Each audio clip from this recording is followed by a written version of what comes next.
Praise the Lord, ஹல்லேலூயா. கிறிஸ்துவுக்குள் பிரியமானவர்களே, இந்த அருமையான காலை வேளையிலும் தேவ சமூகத்துக்கு வந்த உங்கள் ஒவ்வொருவரையும் இயேசுவின் இணையற்ற நாமத்தினாலே அன்பின் வாழ்த்துக்கள். இந்த நாளிலும் ரோமர் 2ஆம் அதிகாரம் 7வது வசனத்தை அடியேன் வாசிக்கிறேன். சோர்ந்து போகாமல் நற்கிரியைகளை செய்து மகிமையும் கனத்தையும் அழியாமையும் தேடுகிறவர்களுக்கு நித்திய ஜீவனை அளிப்பார். ஆமேன், ஹல்லேலூயா. என் தேவனாகிய கர்த்தர் இந்த காலை வேளையில் உங்களோடு கூட பேசுகிறார். சோர்ந்து போகாதீங்க. நீங்கள் எந்த காரியத்தை குறித்து நீங்கள் சோர்ந்து போகாம உங்களுடைய நல்ல காரியங்களை, கிரியைகளை நீங்கள் தொடர்ந்து செய்யுங்க. அதுதான் இன்றைக்கு வேதம் சொல்லுகிறது. நீ நற்கிரியை செய்வதில் சோர்ந்து போகாதீங்க, நல்ல நல்ல விஷயங்களை செய்வதில் சோர்ந்து போகாதீங்க. ஏன் நமக்கு அந்த சோர்வு இந்த நேரத்தில் வருகிறது? ஆண்டவர் ஏன் இந்த சோர்ந்து போகாதீங்கன்னு இந்த வார்த்தையை இந்த வேளையில பேசுகிறார்னா, நான் எவ்வளோ நல்ல காரியங்களை செய்திருக்கிறேன், ஆனால் எனக்கு எந்த பலனும் வந்தா மாதிரியே தெரியலையே. நான் இவ்வளோ நாளாக காத்திருக்கிறேன், இந்த காத்திருப்பதுக்கு எந்த ஒரு பலனும் இல்லையே என்ற ஒரு விதமான விரக்தி நமக்கு காணப்படுகிறது. அல்லேலூயா. இது பிசாசானவன் நம்ம மனதில் போட்டு வைத்த தேவையற்ற விதை. பிசாசானவன் என்ன பண்ணுவான்னா, நீங்கள் கனத்தையும் மகிமையும் அழியாத பரலோகத்துக்கு போய் சேரக்கூடாது, அந்த கன மகிமை உங்களுக்கு வரக்கூடாது, நீங்கள் அழியாத ஜீவனை பெற்றுக்கொள்ள கூடாது என்பதற்காகவே அவன் தொடர்ந்து உங்களை முயற்சி பண்ணிக்கிட்டே இருக்கான்.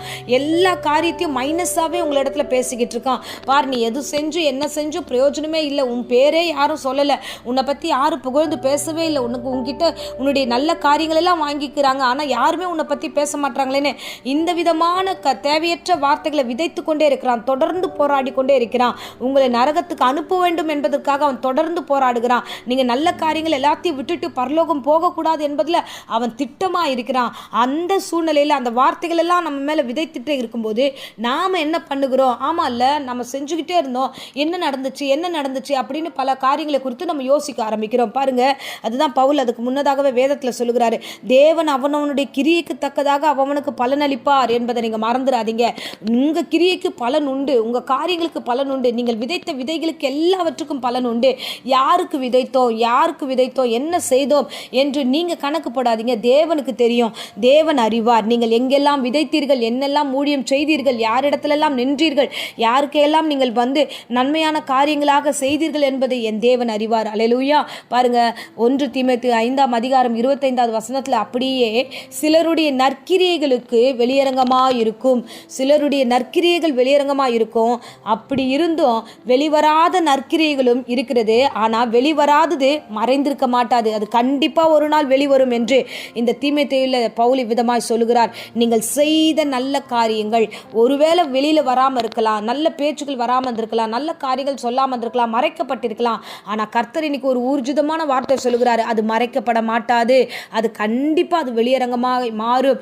நித்திய ஜீவனை உனக்கு நான் தருவேன். நல்ல கிரியைகளை நீங்கள் தொடர்ந்து செய்ய வேண்டும் என்று தேவன் விரும்புகிறார். ஆமென், அல்லேலூயா, ஹல்லேலூயா. கர்த்தர் உங்களுக்கு என்னெல்லாம் வச்சிருக்கிறார் பாருங்க. மகிமையை வைத்திருக்கிறார், உண்மையாகவே அந்த மகிமை உங்கள் கண் காணும். கனத்தை வைத்திருக்கிறார். அநேக இடங்களில் கர்த்தர் உங்களை உயர்த்துகிற காலம் சீக்கிரமாய் வந்து விட்டது. அழியாமையாகிய பரலோக ராஜ்யத்தை, நித்திய ஜீவனை உங்களுக்கு வைத்திருக்கிறார் என்பதையும் நீங்க மறந்துடாதீங்க. நற்கிரியைகள் கர்த்தர் நமக்கு கொடுத்திருக்கிறார். இந்த நினைவும் இந்த யோசனைகளும் வேற யாருக்காவது கர்த்தர் கொடுத்திருக்கலாம், ஆனா கர்த்தர் நம்மை தேடி நம்ம கையில் ஒரு பொறுப்பை கொடுத்திருக்கிறார். நம்ம கையில் ஒரு நல்ல காரியத்தை செய்யும்படியாக ஊழியத்தை கொடுத்திருக்கிறார், வீட்டை பராமரிக்க கொடுத்திருக்கிறார், தொழிலை கொடுத்திருக்கிறார், நல்ல நல்ல காரியங்களை செய்யும்படியான நல்ல எண்ணங்களை கொடுத்திருக்கிறார். ஆகையால நீங்கள் சோர்ந்து போகாதீங்க. இங்கே இந்த வேளையில ஏசாயா 40ஆம் அதிகாரத்தில் 29ஆம் வசனத்தில் வாசிக்கிறோமே, சோர்ந்து போகிறவருக்கு அவர் பலன் கொடுத்து சத்துவம் இல்லாதவருக்கு சத்துவத்தை பெருக பண்ணுவார். ஸோ நீ காத்திருக்கிறீங்களா? கர்த்தருக்கு காத்திருக்கிறவர்களே, நீங்கள் புது பலன் அடையதான் போகிறீங்க. கழுகுகளை போல செட்டைகள் அடித்து நீங்கள் எழும்பத்தான் போகிறீர்கள். அதனால நீங்கள் எந்த காரியத்தை குறித்து சோர்ந்து போகாதீங்க. அதில் தொடர்ந்து வசனம் சொல்கிறது, ஓடினாலும் இளைப்படையார், நடந்தாலும் சோர்ந்து போகார்கள். கர்த்தருடைய பலனுக்காக காத்திருக்கிறீங்க, நிச்சயமாகவே அந்த பலன் உங்களோடு கூட இருக்கும். தேவ சமூகம் உங்களோடு கூட இருக்கும். நீங்கள் கடந்து போகிற எல்லா வழிகளிலும் கர்த்தர் உங்களுக்கு ஆலோசனை கொடுத்து நடத்த வல்லவராய் இருக்கிறார். ஆமென், அல்லேலூயா. ஸோ இந்த நாட்களில் கர்த்தர் கொடுத்த வாக்கே நீங்கள் நல்லா கெட்டியாக பிடிச்சுக்கோங்க, நீங்கள் உறுதியாக பற்றி கொள்ளுங்க. என் தேவன் எனக்காக யாவும் செய்வார். நான் சோர்ந்து போகாமல் என் கிரியைகளை, என் நற்கிரியைகளை நான் செய்கிறேன். என் கர்த்தர் எனக்கு கனத்தை கொடுப்பார், மகிமையை கொடுப்பார், அழியாமையை கொடுப்பார் என்று விசுவாசித்து உங்கள் பயணத்தை தொடருங்க. கர்த்தர் உங்கள் ஒவ்வொருவரையும் ஆசீர்வதிப்பாராக. ஆமென், ஹல்லேலூயா. ஸோ இப்போதும் அடியேன் உங்களுக்காக ஜெபிக்கிறேன். அன்பு ரட்சகா, இந்த அருமையான தருணத்துக்காக ஸ்தோத்திரம். ஏசப்பா, சோர்ந்து போகாமல் எப்பொழுதும் கர்த்தாவே ஆண்டவரே நற்கிரியைகள் செய்கிற பிள்ளைகளாக ஆண்டவரே என் சபையாரையும் என் பிள்ளைகளையும் அடியேனையும் நீர் நடத்தும்படியாக ஒப்பு கொடுக்கிறோம் ராஜா. அப்பா, நீர் எங்கள் கையில் ஒப்பு கொடுக்கப்பட்ட ஊழியமாகட்டும், எங்கள் கையில் ஒப்பு கொடுக்கப்பட்ட நல்ல நல்ல காரியங்களாகட்டும் ஆண்டவரே எல்லாவற்றையும் உற்சாகத்தோடு செய்யக்கூடிய கிருபைகளை கொடுத்து ஒவ்வொருவரையும் வழி நடத்துவீராக. தேவையற்ற குழப்பங்களையும் எண்ணங்களையும் கொடுக்கிற பிசாசை இயேசுவின் நாமத்தினால் அடியேன் சபித்து கட்டுகிறேன். பரிசுத்த ஆவியானுடைய வழிநடத்தலும் அந்யோன்ய ஐக்கியம் இந்த பிள்ளைகளோடு கூட இருப்பதாக. அப்பா உமக்கு ஸ்தோத்திரம் ஆண்டவரே. அப்பா நற்கிரைகள் செய்து கொண்டிருக்கிற இந்த பிள்ளைகள் நெடுநாட்களாக காத்திருக்கிற எல்லா காரியத்துக்கும் இரட்டத்தனையான பலனை நீர் கொடுக்க வல்லவராக இருக்கிறீர். அவனவன் கிரியைக்கேற்ற பலன் தருவேன் என்று வாக்கு கொடுத்தீரே. உடைய வாக்கின்படியே நடத்துவீராக. ஆண்டவரை நற்கிரியை செய்கிறவர்கள் மறைந்திருக்க மாட்டார்கள் என்று இன்றைக்கு வெளிப்பாடு கொடுத்தீரே. அப்படியே கர்த்தாவே இந்த பிள்ளைகளை ஆண்டவரை நீர் உயர்த்தும், கனப்படுத்தும், ஆண்டவரை மகிமைப்படுத்தும். ஆண்டவரை பெரிய காரியங்களை செய்ய இந்த பிள்ளைகளை எடுத்து பயன்படுத்துவீராக. அழியாத நித்திய ஜீவனை கட்டளிடுவேன் என்று வார்த்தை கொடுத்த தேவனை அப்படியே தொடர்ந்து நடத்துவீராக. ஆசீர்வதிப்பீராக. உன்னதத்திலிருந்து பரிசுத்தாவின் பலத்தினால் இடைக்கட்டும். அந்த பலத்தை இந்த பிள்ளைகள் தொடர்ந்து ஓடட்டும். ஆசீர்வதியும்.